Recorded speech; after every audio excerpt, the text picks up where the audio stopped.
Bonjour à tous, c'est Alexandra d'Astrologie Guidance de Vie.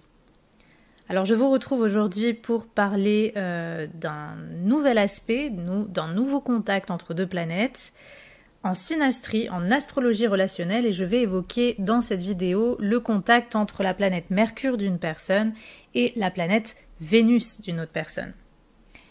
Alors, Mercure, ça représente d'une part l'état d'esprit, la façon de penser, de communiquer, d'interagir avec son environnement extérieur, direct, proche, souvent. C'est un lien également avec la scolarité, les études, le lien au déplacement, au commerce aussi. Et puis Vénus, d'une autre part, chez une personne, ça représente tout simplement sa façon d'aimer, d'avoir de l'attraction, d'avoir des affects, de vivre des loisirs, des hobbies, sa créativité si elle est déjà portée par cela, sa façon de vivre tout simplement ses plaisirs, ses relations, son lien social. Donc qu'est-ce qui va se passer lorsque ces deux énergies sont en contact entre deux personnes, lorsque le Mercure d'une personne forme un aspect avec la planète Vénus d'une autre personne sur le thème? Alors ça va être un très bon contact lorsqu'on va parler d'un trigone, d'un sextile. Mais rappelez-vous que ce qui est le plus ressenti, c'est la conjonction. Donc, la conjonction, ça va être un très bon contact.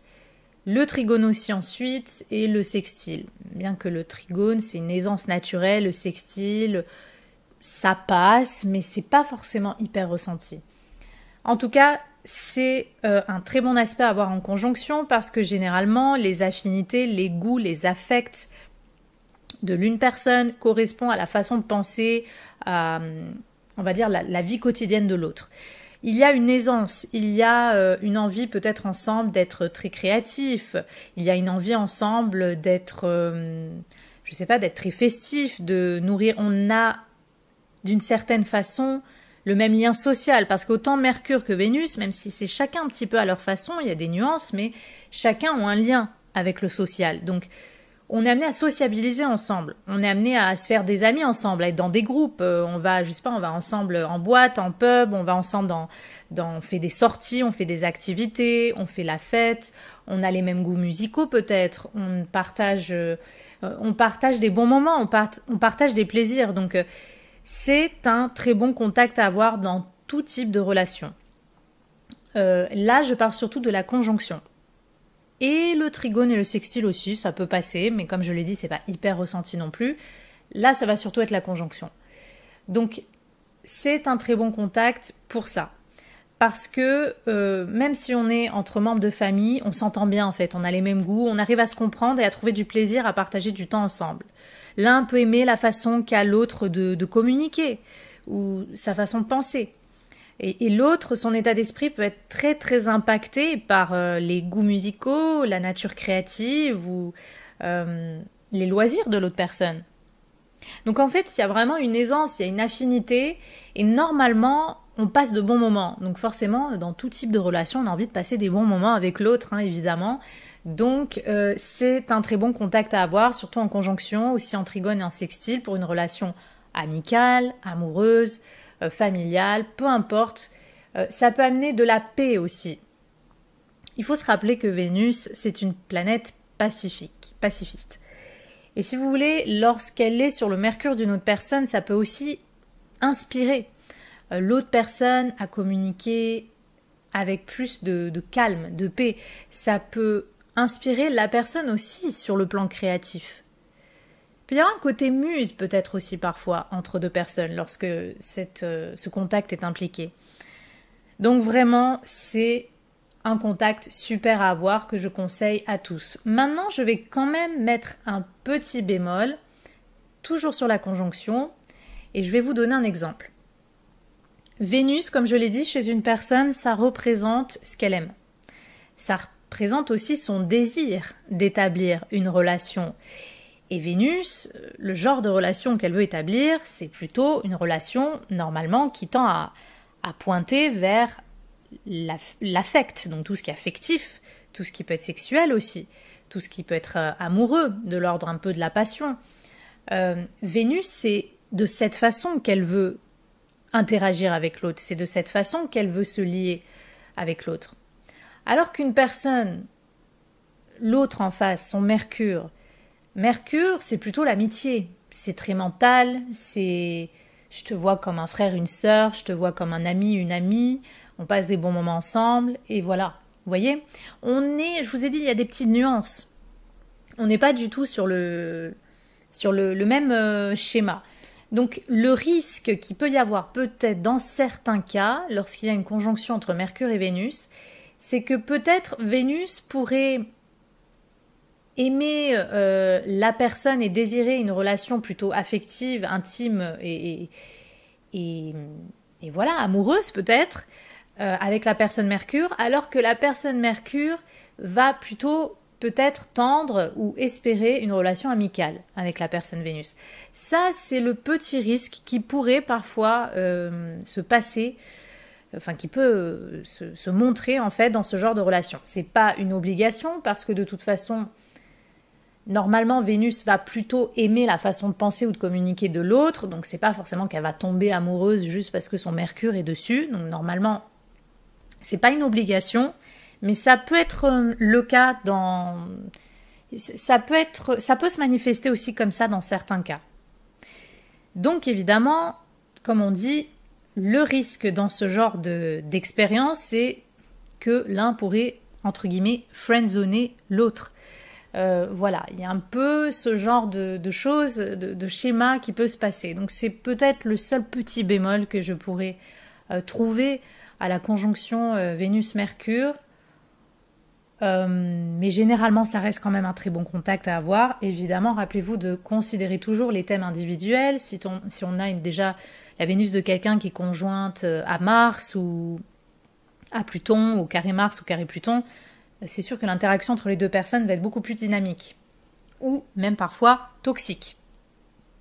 Donc c'est pour ça que c'est très important de voir aussi si on a déjà affaire à une personne toxique d'emblée, pour après comparer son thème, ses énergies, avec le thème et donc les énergies d'une autre personne. Ensuite, le carré, comme toujours, le carré est un aspect compliqué dans toutes sortes d'aspects, tout style. Le problème du carré entre le Mercure d'une personne et la Vénus d'une autre personne, c'est qu'on peut ne pas avoir les mêmes goûts.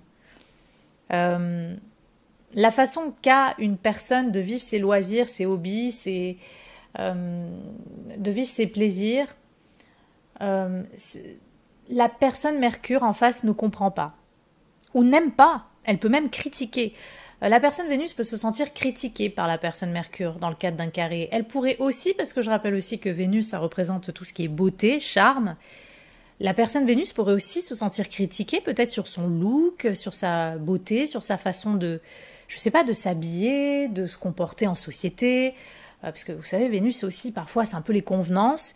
Donc, le risque, c'est que Vénus peut trouver Mercure beaucoup trop critique envers elle.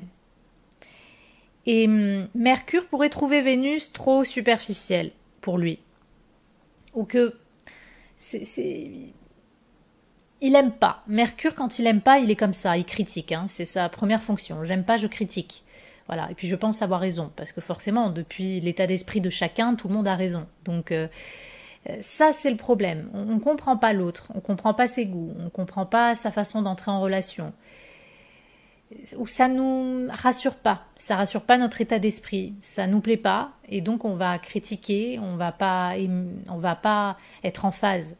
Et le problème, c'est qu'à contrario, Vénus, comme je le dis, c'est ce qu'on aime. Donc la personne Vénus peut ne pas aimer, par exemple, la façon qu'a la personne Mercure je sais pas, même de parler, de communiquer, d'entrer en relation, de vivre sa vie quotidienne, de ses loisirs, sa façon d'interagir avec l'extérieur. Vénus n'aime pas, elle peut ne pas aimer, parce que justement il y a cet aspect de carré, il y a cet aspect de tension. Donc parfois dans certains cas, il peut y avoir quand même, encore une fois, un peu comme dans la vidéo que j'ai évoquée, Mercure, il peut y avoir peut-être une curiosité au début, bon on est différent, mais pourquoi pas, on peut quand même être amené à essayer de voir ce que cette différence peut nous enrichir sur le plan de la communication, des goûts, de l'expression, des loisirs. Mais généralement, au bout d'un moment, on va se retrouver face à une limite, parce qu'il y a une incompatibilité entre, même je dirais, la vie quotidienne ou la façon de sociabiliser des deux personnes. Par exemple, je vous fais un exemple. Vénus carré Mercure, on va faire... qu'est-ce que je pourrais prendre comme exemple ? Vénus Gémeaux, voilà par exemple, Vénus Gémeaux, carré, Mercure Poisson. Voilà. Ben, ça peut être par exemple le genre de relation où la Vénus Gémeaux a plein d'amis. Plein d'amis, elle sort tout le temps, elle a tout le temps besoin de voir ses amis, alors que la personne Mercure Poisson a peut-être que 2 ou 3 amis. Elle n'a pas forcément besoin de les voir tout le temps. Elle aime bien être seule, elle aime bien se retrouver tranquille, au calme.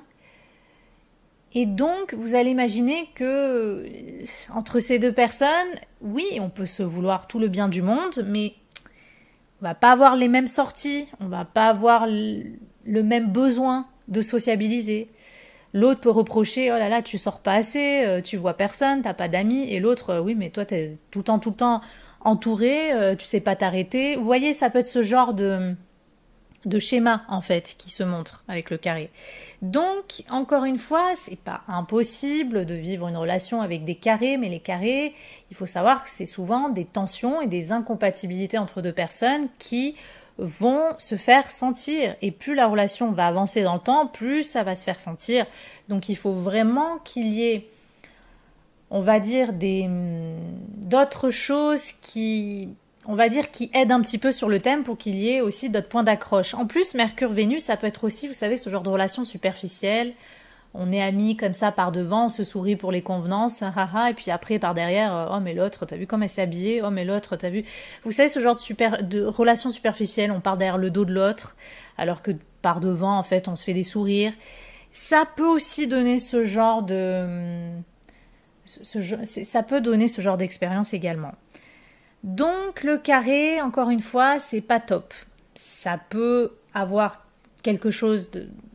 On va dire, ça peut être enrichissant si les deux sont capables d'accepter, c'est toujours pareil, les différences que chacun ont et de pouvoir aussi s'inspirer, pourquoi pas, hein, des différences entre les deux. Mais sinon, c'est très limitant. L'opposition, encore une fois, je le répète, l'opposition, c'est toujours un balancier. Il y a des compatibilités pour certaines choses et des incompatibilités. Donc, généralement, l'opposition est plus soft que le carré. On peut voir un carré en plus soft. Donc, en fait, l'opposition va avoir certains bons côtés d'une conjonction et d'un trigone et certains mauvais côtés d'un carré. Mais l'opposition peut se travailler entre Mercure et Vénus. Le carré, la tension va quand même se faire sentir. Donc, encore et toujours, c'est à vous de voir comment vous vivez vos relations, de voir quel genre de points d'accroche vous pouvez trouver aussi sur les deux thèmes pour voir un petit peu comment la relation, toute relation, peut fonctionner. Évidemment, il peut y avoir aussi dans certains cas, comme je l'ai dit, autant dans le carré que l'opposition, ce côté, moi j'aimerais une relation amoureuse ou affective avec toi, et l'autre, oui mais moi je te vois que comme un frère, ou je te vois comme une sœur, ou je te vois comme un ami. Il peut aussi y avoir parfois ce genre de thématique qui se voit dans un carré entre Mercure et Vénus ou une opposition. Donc encore une fois, il faut voir un petit peu de quel genre de relation on parle. Évidemment, entre frères et sœurs, Mercure, ça montre aussi la fratrie. C'est sûr que si vous avez, par exemple, une conjonction entre Mercure et Vénus, dans un lien de fratrie, c'est super, quoi. Parce que normalement, on s'aime beaucoup. On peut voir même son frère et sa sœur comme un ou une amie, et on passe des bons moments avec. Donc, encore une fois, il faut voir vraiment le type de relation que vous avez dans ce genre d'interaction. Voilà ce que je pouvais vous dire sur cet aspect, c'était mon interprétation. J'espère qu'elle vous aura plu et moi je vous dis à bientôt pour de prochaines vidéos.